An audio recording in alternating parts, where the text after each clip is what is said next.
नमस्कार, अमर उजाला.com देख रहे हैं। मैं हूं आपके साथ पल्लवी और मेरे साथ बगल में बैठे हैं सहयोगी प्रणय उपाध्याय। भारत और ब्रुनेई के बीच में जो राजनीतिक संबंध हैं उसके 40 साल पूरे हो गए 2024 में, लेकिन खास क्या है, क्यों गए वहां पर प्रधानमंत्री मोदी, क्या बातचीत होने वाली है, भारत के लिए क्या कुछ होगा, इन सब पर ज्यादा बातचीत के लिए प्रणय के पास चलते हैं। प्रणय, सबसे पहले तो ब्रुनेई का ये जो दौरा है प्रधानमंत्री मोदी का, वो क्यों खास माना जा रहा है? पहली बात तो आपने खुद ही बता दी पल्लवी कि 40 सालों के अंदर भारत के प्रधानमंत्री पहली बार ब्रुनेई जा रहे हैं। और ब्रुनेई के सुल्तान को लेकर ना सोशल मीडिया से लेकर इंटरनेट पर जब भी जिसने सर्च किया, दुनिया का सबसे अमीर सुल्तान जिसके पास 17,000 कमरों का महल है, 7,000 लग्जरी गाड़ियां हैं, तो स्वाभाविक रूप से लोगों की एक जिज्ञासा रुचि तो रहती है। और ब्रुनेई बहुत छोटा सा देश है। अच्छा, अगर आप हिंद प्रशांत महासागर में देखें तो एक ब्रूनो द्वीप है जिसके अंदर इसका बड़ा हिस्सा मलेशिया के पास है। अच्छा, एक बहुत छोटा सा हिस्सा है उसका जहां ब्रुनेई दार सलाम है, जो कि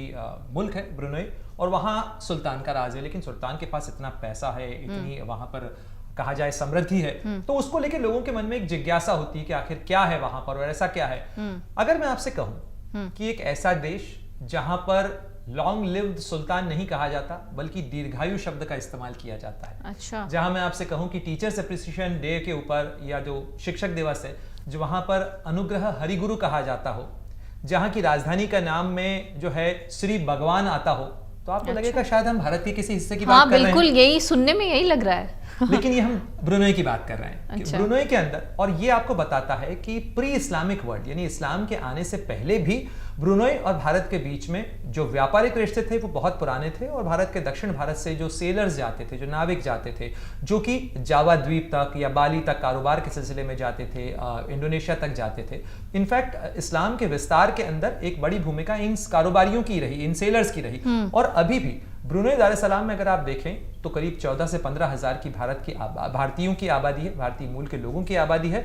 करीब 4 लाख आबादी है इस मुल्क की। लेकिन भारत के लिए ये अहम है। ये 40 साल में हो रहा भारतीय प्रधानमंत्री का पहला दौरा तो है ही, लेकिन ये कई लिहाज से बहुत महत्वपूर्ण है।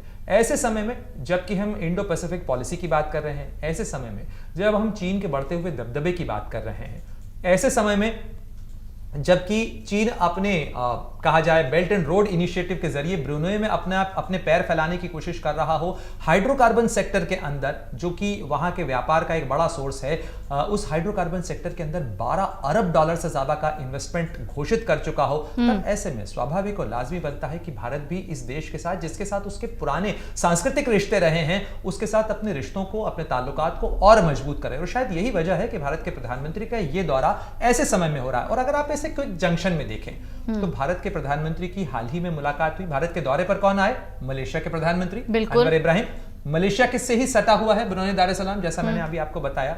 और चूंकि मैं भारतीय कनेक्शन की बात कर रहा था, जिस ब्रूनो द्वीप में ये ब्रुनेई दार सलाम है ना, कहते हैं कि भारत के मतलब जो संस्कृत में शब्द है वरुण, उस वरुण से ही जो है वरुणो निकला है शब्द, ये भी कहा जाता है। और वहां पे कई इस तरीके के जो है पुरातात्विक साक्ष्य भी मिले।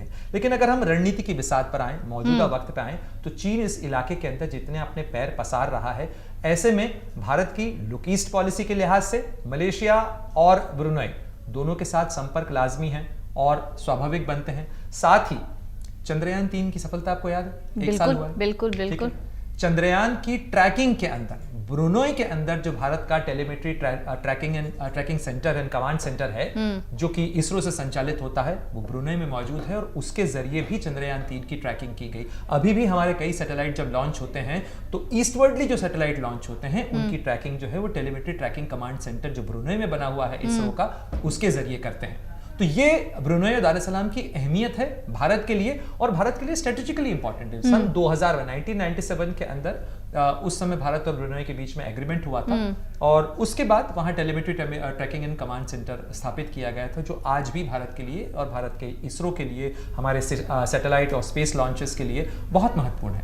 अच्छा प्रणय, एक चूंकि बहुत सारी बातें आपने बताई और वो बहुत इंटरेस्टिंग बातें थी, लेकिन उनमें एक सबसे इंटरेस्टिंग बात जो हम सब जानना चाहते हैं वो ये कि ब्रुनेई का जो रिलीजियस फैक्टर है, कहते हैं कोई एक कंट्री वहाँ पर एक पर्टिकुलर रिलीजन की मेजॉरिटी होती है, माइनॉरिटी होती है, तो वहाँ का क्या है, कल्चरल वैल्यूज क्या है वहाँ पे? देखिए, अगर आप ईस्ट एशिया की तरफ जाएं, यानी भारत के पूर्व के इलाके की तरफ जाएं, तो ये जो आपको स्क्रीन पर नजर आ रहा है ना, ये है एम्बलम, यानी उनका राज चिन्ह। इस राज चिन्ह के अंदर आपको धर्म ध्वजा नजर आती है, पताका नजर आती है, साथ ही आपको छत्र नजर आता है, साथ ही दो हाथ इस तरीके से उठे हुए हैं। ये जो भारतीय कह लीजिए जो मतलब भारतीय संस्कृति की छाप है, वो आपको इस तरीके की छाप इस पूर्वी एशिया के इलाके के अंदर आपको इंडोनेशिया में देखने को मिलती है, जहां पर आपको जो रथ चलाते हुए कृष्ण है, महाभारत का वो जो दृश्य है जिसके अंदर अर्जुन है और घटोत्कच वध की तस्वीरें हैं, वो आपको देखने को मिलती हैं। आपको बाली के अंदर चले जाएं तो वहां पर हिंदू जो बहुलता है वो देखने को मिलती है। और इंडोनेशिया जो है वो दुनिया का सबसे बड़ा मुस्लिम आबादी वाला मुल्क है। साथ ही अगर आप मलेशिया चले जाएं तो मलय भाषा जो है, जहां से जो ब्रुनई की भाषा में भी, वहां भी मलय ही बोली जाती है। मलय के ऊपर भी आपको संस्कृत का और जो दक्षिण भारत की तमिल है उसका काफी प्रभाव देखने को मिलता है। तो इन इलाकों के अंदर यहां आप देखिए कि यहां धर्म और संस्कृति, तो जो सांस्कृतिक छाप है, इंडोनेशिया की जो एयरलाइंस है उसका नाम गरुड़ा एयरलाइंस है, तो वो नाम और पहचान आपको वहां मिलती है। देखिए जिसका मैं जिक्र कर रहा था, ये जो नेशनल एम्बलम है वो है इंडोनेशिया का, जो स्क्रीन पर नजर आया आपको अभी। तो इस तरीके से आपको वहां बहुतायत में जो आबादी है वो मुस्लिम आबादी है। मुस्लिम 97% से ज्यादा जो आबादी है वो मुस्लिम आबादी है ब्रुनई की। कुछ बौद्ध हैं, फिर उसके अलावा क्रिश्चियंस हैं वहां पर, और बहुत छोटी संख्या वहां पर हिंदू आबादी की भी है जो कि भारत से वहां कारोबार के सिलसिले में गए हैं। और जो 14,000 भारतीय मूल के लोग वहां रहते हैं वो कारोबार की दृष्टि से डॉक्टर्स हैं, टीचर्स हैं, वहां के समाज में काफी महत्वपूर्ण भूमिका अदा करते हैं। और यहाँ तक कि आपको आजमगढ़, जौनपुर के लोग भी मिल जाएंगे वहां पर ब्रुनई में, जो कारोबार के सिलसिले में वहां पर हैं। तो बहुत विविधता है। भारत के भी अलग अलग इलाकों के लोग वहां पे मिलेंगे, तमिलनाडु से भी मिलेंगे, गुजरात से भी मिलेंगे, उत्तर प्रदेश से भी मिलेंगे। लेकिन तो इसका मतलब ये तो जरूर कहा जा सकता है कि प्रधानमंत्री मोदी अगर ब्रुनई जा रहे हैं तो वहाँ की कुछ तस्वीरें भी ताज़ी हमारे तक पहुँचेंगी, और हम ये भी जानने की कोशिश करेंगे कि वहाँ क्या बातचीत होती है, क्योंकि ये बड़ा दिलचस्प हो जाता है। प्रणय, चूंकि आप इंटरनेशनल अफेयर्स में बहुत रुचि भी रखते हैं, बारीकियों को समझते हैं, तो अब जो सवाल मेरा हमेशा आपसे होता है वो ये कि फ़ायदा क्या होगा? देखिए, फ़ायदा दो या कह लीजिए 3 काउंट के ऊपर गिनते हैं। सबसे पहले तो ये कि ब्रुनई की अहमियत जो है इंडो पैसिफिक में अगर हम जा रहे हैं, जहां पर जहां हमारा इसरो स्पेस स्टेशन है, जहां पर हाइड्रोकार्बन का एक बड़ा सोर्स है। भारत एक ऐसा देश है जिसकी आबादी दुनिया में इस समय सबसे ज्यादा है। तो अगर सबसे ज्यादा लोग हमारे यहाँ रहते हैं तो सबसे ज्यादा ऊर्जा की जरूरत हमें होगी। हमारी एनर्जी सिक्योरिटी को इंश्योर करने के लिए हमें विभिन्न सोर्सेस पर जाना होगा। और यही वजह है कि भारत अपनी एनर्जी सिक्योरिटी के लिए, दुनिया चाहे कुछ भी कहे, लेकिन हम रूस से तेल इसलिए खरीद रहे हैं क्योंकि तेल हमारी जरूरत है और हमें अपनी एनर्जी सिक्योरिटी को इंश्योर करने के लिए विभिन्न सोर्सेस चाहिए। और यही वजह है कि हम ब्रुनई के साथ भी एंगेज करना चाहते हैं। उसका हाइड्रोकार्बन सेक्टर जो है, वहां पर अगर भारत को कोई हिस्सेदारी मिल सकती है, भारत अपना ओवरसीज एक्सपेंशन को वहां पर कर सकता है या संभावना देख सकता है, तो भारत को देखना चाहिए। साथ ही इंडो पैसिफिक की ट्रेड की दिशा से अगर देखा जाए तो ब्रुनई की खाड़ी या ये मलक्का स्ट्रेट जो है, जो कि भारत के पूर्व की तरफ जाने वाला हिंद महासागर और प्रशांत महासागर का जो ट्रेड है वो इसी इलाके से होकर गुजरता है। क्योंकि अगर आप सिंगापुर और ब्रुनई की स्थिति देखें तो इसी इलाके से मैक्सिमम ट्रेड गुजरता है। अच्छा। और यही वजह है कि चूंकि भारत के आर्थिक लिहाज से ये इलाका महत्वपूर्ण है, भारत के रणनीतिक लिहाज से ये इलाका महत्वपूर्ण है, भारतीय नौसेना के पोत कई बार ब्रुनई के अंदर पोर्टकॉल करते रहते हैं, इसलिए भारत का एंगेजमेंट उनके साथ जरूरी है। इसके अलावा सेमीकंडक्टर के लिहाज से भी महत्वपूर्ण बात कही जा रही है।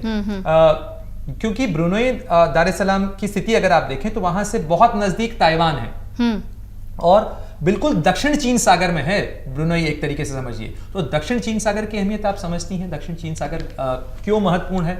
अगर चाइना के लिहाज से अगर बात की जाए तो चाइना दक्षिण चीन सागर में जिस 9 डैश लाइन की बात करता है, वो 9 डैश लाइन यानी दक्षिण चीन सागर के जितने बड़े हिस्से के ऊपर वो अपना एक तरीके से अपनी समुद्री हद गिनाता है दुनिया को, उसमें -6 और -7 इनकी लाइन अगर आप जोड़ें तो ये ब्रुनई के जो एक्सक्लूसिव इकोनॉमिक जोन है वहां से करीब उसका या उसकी जो समुद्री सीमा है उसमें ये 6 और 7 लाइन आती है। अच्छा। और ये एक पॉइंट ऑफ कंटेंशन है। हालांकि ब्रुनई और चीन के रिश्ते ठीक हैं, चीन ने काफी इन्वेस्टमेंट भी ब्रुनई में किया है, लेकिन ये टेरिटोरियल इश्यूज ऐसे हैं पल्लवी जिसको लेकर एक फॉल्ट लाइन बन सकती है वहां पर। इसके अलावा वहां पर एक वहां पे लौजी एक जगह है, वहां पर भी एक छोटा सा द्वीप है, और जो स्पार्टली आइलैंड है उसके साथ वो लगा हुआ है, जिसको लेकर वियतनाम और चीन के बीच में विवाद है। साथ ही एक राइफलमैन बैंक है जो कि एक सबमर्ज्ड इलाका है, पानी में थोड़ा सा डूबा हुआ है, लेकिन वो भी ब्रुनेई से लगा हुआ है और वो भी एक कंटेस्टेड एरिया है दक्षिण चीन सागर का, यानी उसको लेकर भी विवाद है। तो इस रणनीतिक लिहाज से समझें तो भारत के पास हर कारण है कि वो ब्रुनेई के साथ में अधिक से अधिक एंगेज करे। इसके अलावा भारत और ब्रुनेई के बीच में 2016 के बाद से डिफेंस कोऑपरेशन भी काफी महत्वपूर्ण रहा है। तो रणनीतिक मुल्क भले ही छोटा है, लेकिन भारत की लुक ईस्ट पॉलिसी के हिसाब से, भारत की इंडो पैसिफिक की पॉलिसी के हिसाब से ये एक छोटा लेकिन बेहद अहम इलाका है। और साथ ही जिस संपदा या जिस धन की हम बात कर रहे हैं, भाई ब्रुनेई के साथ में अगर इन्वेस्टमेंट की अपॉर्चुनिटी हो सकती है, ब्रुनेई के सुल्तान जिनके पास में मुल्क छोटा है लेकिन धन बहुत ज्यादा है, तो उनके साथ अगर कारोबार के संबंध हो सकते हैं, भारत में वो इन्वेस्ट कर सकते हैं, ब्रुनेई की कंपनियां यहाँ अगर इन्वेस्ट कर सकती हैं, तो हमें तो अधिक से अधिक निवेश की जरूरत है। अगर ये रिश्ते संबंध मजबूत होते हैं, रणनीतिक लिहाज से अहम होते हैं और कारोबारी रिश्ते मजबूत होते हैं, तो इसका फायदा भारत को भी मिलेगा और ब्रुनेई को भी मिलेगा। ये बिल्कुल, क्योंकि ये इतनी दिलचस्प बात है जहां आपने चीन का जिक्र किया, ये रणनीतिक लिहाज से वाकई ये बहुत ज्यादा दिलचस्प होने वाला। शायद यही सोचकर प्रधानमंत्री मोदी ब्रुनेई की यात्रा पर भी गए हैं कि इससे कुछ बहुत बड़ा निकलकर सामने आएगा। ब्रुनेई ही नहीं, सिंगापुर भी हाँ सिंगापुर का जिक्र चूंकि आपने किया है, तो सिंगापुर प्रधानमंत्री मोदी जाने वाले हैं, लेकिन वहां से क्या निकलकर सामने आएगा ये भी एक बहुत बड़ी बात है। देखिए पल्लवी, ब्रुनेई से ही ठीक अक्रॉस देखा जाए समंदर में तो सिंगापुर है। सिंगापुर 3 लिहाज से भारत के लिए बहुत महत्वपूर्ण है। एक तो भारतीय आबादी वहां पर बड़ी संख्या में भारतीय मूल के लोग हैं, कारोबार की दृष्टि से एक बड़ा सिटी स्टेट है, बहुत छोटा है। देखिए इन दोनों देशों को अगर आप देखें, ये दोनों देश बहुत छोटे हैं, चाहे ब्रुनेई की बात करें या सिंगापुर की बात करें। ये दोनों ही देश कारोबारी दृष्टि से बहुत अहम है, इनके पास पैसा बहुत अच्छा है और यहाँ पर निवेश के अवसर हो सकते हैं। तो ये दोनों ही छोटे देश लेकिन बेहद अहम देश, वहां का ये सिलसिला है। इन दोनों ही देशों के अंदर एक चाइना एंगल, जैसा मैंने आपको ब्रुनेई का बताया। भारत के प्रधानमंत्री जब 4 सितंबर को सिंगापुर में पहुंचेंगे तो ये वो वक्त होगा जब सिंगापुर और चीन के बीच में नौसैनिक अभ्यास हो रहा है। जिस समय चीन के जहाज, चीनी नौसेना के जहाज वहां पर होंगे, उसी दौरान जो सिंगापुर की सरकार है वो भारत के प्रधानमंत्री की अगवानी भी कर रही होगी। तो आप देखिए कि इस पूरे इलाके के अंदर जो चीन की घेराबंदी की कोशिश है या चीन की जो अपनी हदें दिखाने या अपनी दादागिरी की जो कोशिश है, उसको चैलेंज देते हुए एक बड़ी ताकत के तौर पर भारत यहां पर नजर आता है। साथ ही सिंगापुर के साथ में, सिंगापुर एक ऐसा देश है जो कि टेक्नोलॉजी के लिहाज से बहुत महत्वपूर्ण है। ईस्ट एशिया के अंदर उसके पास में एक बड़ा बिजनेस हब है और उसके साथ में भारत का कोलैबोरेशन काफी पुराना है। आप देखें दोनों ही जगह पे एक जमाने में ब्रिटिश कंट्रोल हुआ करता था, ब्रुनेई में भी और सिंगापुर में भी। तो हमारे साथ एक लिंकेज, वो भी पुराना लिंकेज है। और इसके साथ साथ इन इलाकों के साथ में भारत के कारोबारी रिश्ते भी बहुत महत्वपूर्ण है। तो भारत का ट्रेड रूट की बात की जाए, भारत में निवेश की बात की जाए, या भारत के जो इंडो पैसिफिक की या हिंद प्रशांत की रणनीति की बात की जाए, इन तीनों ही लिहाज से सिंगापुर और ब्रुनेई दोनों का एंगेजमेंट बहुत महत्वपूर्ण है। और यही वजह है कि आप देखें प्रधानमंत्री की यात्राओं को कि फिलहाल ये जो दोनों ही यात्राएं और सिलसिले हैं पिछले 15 दिनों के अंदर, उनमें आपको एक लुक ईस्ट नजर आता है, उसमें ईस्ट एंगेजमेंट नजर आता है। चाहे मलेशिया के प्रधानमंत्री के राष्ट्रपति का यहाँ पर स्वागत हो, या हम ब्रुनेई की यात्रा हो, सिंगापुर की यात्रा हो, इसमें एक ईस्टवर्डली जो अप्रोच है वो देखने को मिलती है। और ये भारत की एक्ट ईस्ट पॉलिसी का भी एक निशान है। अब ये देखना होगा कि हम सिंगापुर के साथ में डिफेंस कोऑपरेशन से लेकर टेक्नोलॉजी कोऑपरेशन से लेकर सिटी स्टेट मैनेजमेंट तक हम क्या बेस्ट प्रैक्टिसेस हैं जो हम वहां से ला सकते हैं, साथ ही हम बिजनेस डाइवर्सिफिकेशन में वहां कैसे निवेश कर सकते हैं जिससे कि दोनों देशों को फायदा हो। देखिए कोई भी देश का प्रधानमंत्री या नेता या राष्ट्रपति जब जाता है किसी दूसरे देश में, तो मूल उद्देश्य ये होता है इन मुलाकातों के पीछे पीपल टू पीपल कॉन्टैक्ट, लोगों के बीच में साझेदारी बढ़े। एक संबंधों में कई बार क्या होता है, जैसे कुछ सल आ जाते हैं ना, तो इस तरीके की जो हैवी वेट यात्राएं हैं वो प्रेस फेर देती हैं, तो वो सल सारे मिट जाते हैं। तो इसी तरीके की अप्रोच होती है कि चीजें आयरन आउट हो जाएं। लीडरशिप के साथ में जब बातचीत होती है, एजुकेशन के लिहाज से सिंगापुर एक बहुत बड़ा एजुकेशन का हब है। हाल ही में जो हमारी नई न्यू एजुकेशन पॉलिसी आई है, उसमें हम एजुकेशन इंस्टीट्यूट्स को भी प्रमोट कर रहे हैं। साउथहैम्पटन का नया कैंपस जो है वो इंडिया में खुला है। हम चाहेंगे कि सिंगापुर की जो यूनिवर्सिटीज हैं, जो स्कूल्स हैं, हमारा एजुकेशन सिस्टम उनसे भी बेनिफिट हो, वो कैंपसेस यहाँ खुल सकें। तो एजुकेशन एक बड़ा बूमिंग सेक्टर है जो कि भारत की युवाओं के लिए और भारत की भविष्य की संभावनाओं के लिहाज से बहुत महत्वपूर्ण है। तो उन जगहों को भी हम एक्सप्लोर कर सकें, वहां से एजुकेशनल पॉलिसीज और प्रैक्टिसेस यहाँ पर आ सकें। अच्छा प्रणय, एक आखिरी सवाल। प्रधानमंत्री मोदी इन दिनों खूब यात्राएं कर रहे हैं, रशिया भी गए, यूक्रेन भी गए, उसके बाद अभी ब्रुनेई गए, जा रहे हैं, फिर सिंगापुर, लगातार यात्राएं। इन सब के बीच अगर विपक्ष को देखें तो विपक्ष भी लगातार प्रधानमंत्री मोदी की विदेश यात्राओं को लेकर सवाल खड़े करते रहा है।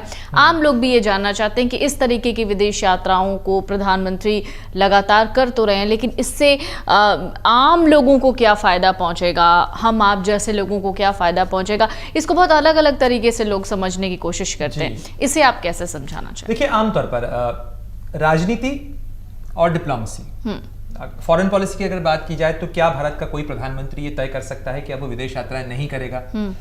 भारत बहुत बड़ा देश है, भारत के साथ दुनिया के अलग अलग देशों के बहुत सारे एंगेजमेंट है, इसलिए आप ये मान के चलिए कि भारत का प्रधानमंत्री कोई भी हो, चूंकि आपका एंगेजमेंट ज्यादा होगा, आपके इंटरेस्ट बहुत ज्यादा हैं, तो आपको जाना ही होगा, आपको बहुत सारे इंटरेस्ट को परस्यू करने के लिए जाना होता है। अब सवाल ये खड़ा होता है कि आखिर ये यात्राएं तो हो रही हैं, लेकिन इन यात्राओं के अंदर जो बड़े बड़े स्पीचेस दिए जाते हैं या जो एग्रीमेंट्स की लिस्ट गिनाई जाती है, आम आदमी उसमें से क्या समझे कि ये एमओयू हुआ है, अब जी एमओयू से मेरा क्या लेना देना, से क्या मिलेगा इसमें। लेकिन ये एमओयू दरअसल जमीन तैयार करता है। एमओयू जैसे आपने एक नाम सुना होगा, माइग्रेशन एंड मोबिलिटी एग्रीमेंट। ये migration and mobility agreement Bharat ने हाल के कुछ सालों के अंदर यूरोप के कई देशों के साथ में किया। इस माइग्रेशन और मोबिलिटी एग्रीमेंट का सीधा सीधा मतलब ये होता है कि भारत का छात्र यदि पढ़ने के लिए यूरोप के किसी देश में जाएगा तो वहां पर, अब पहले वो वहां पर नौकरी अगर करता था तो उसके लिए कोई प्रोविजन नहीं था, लेकिन अब उसके वीजा के साथ में ये प्रावधान अगर जुड़ जाता है कि वो 5 साल तक वहां पर काम कर सकता है। तो बहुत सारे बच्चे जो हैं वो एजुकेशनल लोन लेकर जाते हैं। अच्छा, अगर वो विदेश में काम करते हैं, उनको अच्छी पे मिलती है, तो वो एजुकेशन लोन भी न केवल अपना चुका पाएंगे बल्कि वो बहुत सारा अपने लिए साधन अर्जित भी कर पाएंगे। और वो एजुकेशनल एक अपलिफ्टमेंट है। बच्चे बाहर पढ़ने के लिए जा ही इसलिए रहे हैं कि उनको बेहतर एजुकेशन भी मिले, रोजगार के बेहतर अवसर भी मिले, और ये हम इंश्योर कर रहे हैं। अगर हम दुनिया की सबसे बड़ी आबादी हैं तो हमें रोजगार के ज्यादा अवसरों की जरूरत है। अपने देश में भी सबसे ज्यादा रोजगार के अवसरों की जरूरत है। वो आएगा तब जब अगर ब्रुनेई के सुल्तान अगर अपनी वेल्थ का एक हिस्सा भारत के अंदर इन्वेस्ट करते हैं, अगर हमारी इकोनॉमी अच्छी होगी, इन्वेस्ट अच्छा होगा, तो फैक्ट्री यहां लगेगी, फैक्ट्री यहां लगेगी तो उसके अंदर रोजगार यहां के लोगों को मिलेगा। तो ये रोजगार की दृष्टि से, लेकिन उसके लिए जाना पड़ेगा, किसी नेता को जाकर ये एमओयू करना पड़ेगा कि हम आपको इस एग्रीमेंट के तहत ये सुविधा देंगे ताकि आप हम अगर हमारे यहाँ आके निवेश करते हैं तो हमारे लिए ये साधन मिले। आपकी इकोनॉमिक सिक्योरिटी के लिए, आपकी फूड सिक्योरिटी के लिए, आपकी एनर्जी सिक्योरिटी के लिए और आपकी ज्योग्राफिकल सिक्योरिटी के लिए। सुरक्षा के कई एस्पेक्ट होते हैं। हम चूंकि बड़ी आबादी है, हमारी ऊर्जा की जरूरत ज्यादा है, हमारी खाने की जरूरत ज्यादा है और हमारी जो है हमारी आर्थिक सुरक्षा की जरूरत ज्यादा है। तो हम अपने देश को, अपनी आबादी को प्रोटेक्ट कर पाए। साथ ही कामकाज के सिलसिले में, जैसे भारत से बहुत बड़ी संख्या में आबादी कामकाज के सिलसिले में बाहर जाती है, चाहे वो गल्फ के देशों में जाएं, चाहे वो सेलिंग इंडस्ट्री में सेलर बन के जाएं, उनके हितों को प्रोटेक्ट करने के लिए आपके पास प्रोविजन होना चाहिए, गवर्नमेंट टू गवर्नमेंट प्रोविजन होना चाहिए, उसके लिए लीगल फ्रेमवर्क बनाना पड़ेगा। तो ये सारी चीजें इन यात्राओं से तय होती हैं। उसके बाद केवल यात्रा से चीजें तय नहीं होती हैं पल्लवी, यात्रा के बाद जो फैसले हुए उसके बाद आगे डिप्लोमेट्स या ब्यूरोक्रेसी तय करती है कि कैसे उनको फिर स्ट्रक्चर किया जाए। उसके बाद फिर जो कारोबारी हैं उनसे कहा जाता है कि भाई हम आपको इंसेंटिवाइज करेंगे कि आप अगर भारत में आके निवेश करते हैं तो ये लाभ मिलेगा। ब्रुनेई कहेगा कि अगर भारत के कारोबारी यहाँ आके निवेश करते हैं तो ये लाभ मिलेगा। भारत की आबादी जो गल्फ के इलाकों के अंदर रहती है उनके लिए हमने वहाँ के जो नियम थे उनको रिलैक्स अगर करवाना है, ताकि भारत के लोग अगर किसी मुसीबत में फंसते हैं, वहाँ पर परेशानी में पड़ते हैं, तो उनको माफी आसानी से मिल सके, उनके हितों का संरक्षण हो सके। इन तमाम चीजों के लिए ये यात्राएं जमीन तैयार करती हैं। जब आप जमीन तैयार करेंगे, खेत को तैयार करेंगे, तभी बीज बोया जाएगा, तभी फसल अच्छी हो सकती है। बिल्कुल, बहुत बहुत शुक्रिया प्रणय, क्योंकि ये जानकारी इसलिए भी ज़रूरी थी क्योंकि अक्सर सोशल मीडिया पर इसी बात की चर्चा होती रहती है कि प्रधानमंत्री आज इस देश गए, उस देश गए, लेकिन जाके कर क्या रहे हैं, हमारे लिए क्या कर रहे हैं। अपोजिशन भी लगातार इस तरीके के सवाल पूछता रहा है। ऐसे में हमने एक कोशिश की कि प्रधानमंत्री मोदी ब्रुनेई जा रहे हैं तो किस लिए जा रहे हैं, सवाल पूछते हैं तभी जवाब निकलते हैं। बिल्कुल, और ये जवाब निकला भी, क्योंकि प्रधानमंत्री मोदी के ये जो दौरे हैं, चाहे वो रूस गए हों, यूक्रेन गए हों, या फिर वो ब्रुनेई गए, या फिर वो सिंगापुर जा रहे हैं, इन सब के पीछे का मकसद क्या है, यही हमने समझाने की इस दौरान कोशिश की। अच्छा लगा हो लिख के बताइएगा कमेंट बॉक्स में। कुछ सवाल पूछना चाहते हैं तो प्रणय आपके सवालों का जवाब देने के लिए रेडी हैं। आप सवाल अपने कमेंट बॉक्स में छोड़ सकते हैं, हम कोशिश करेंगे कि आपके सवालों का जवाब आपके कमेंट बॉक्स में ही दे दें। बहुत बहुत शुक्रिया आप सभी का हमसे जुड़ने के लिए। अगर आप ये वीडियो YouTube पर देख रहे हैं तो हमारे चैनल को सब्सक्राइब करें और बेल आइकन को दबाना ना भूलें। अगर आप Facebook पर ये वीडियो देख रहे हैं तो हमारे पेज को लाइक करें।